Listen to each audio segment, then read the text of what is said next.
आत्ताची मुलं म्हणतात, काय केलं बापाने माझ्यासाठी, काय केलं माझ्यासाठी बापानं. हं? हो हो हो, थांबा. तुम्हीही बाप होणार आहात. तुम्ही तुमच्या मुलासाठी ते करा जे तुमच्या बापाने तुमच्यासाठी केलं नाहीये.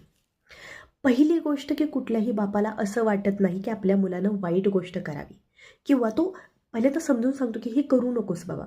ठीक आहे, generation gap is a most important fact, परंतु त्यानं काही बघितलेले असतात, त्याने काही गोष्टी बघितलेल्या असतात, तिथली सिच्युएशन, परिस्थिती, होणारे बदल आणि घडणाऱ्या घटना, या गोष्टी कदाचित त्याला ठाऊक असतात. त्यामुळे तो रोकत असतो, टोकत असतो, बोरत असतो. ठीक आहे, आणि स्वभावगुण पण मॅटर करतं. परंतु मी आत्ताच्या युवा पिढीला ही विनंती करते की तुम्ही जर हा विचार करत असाल ना की माझ्या बापानं माझ्यासाठी काय केलं, तर हो, तुमच्या बापाने तुमच्यासाठी नाही केलं, परंतु ज्या परिस्थितीत तो होता त्या परिस्थितीत जेवढं करता आलं तेवढं केले. परंतु तुमच्याकडे चान्स आहे.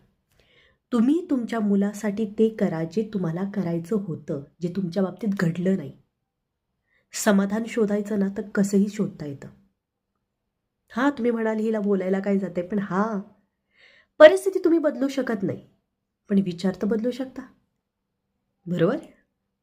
वाटलं तर ॲप्लाय करा लाईफमध्ये. लाईक करा, शेअर करा.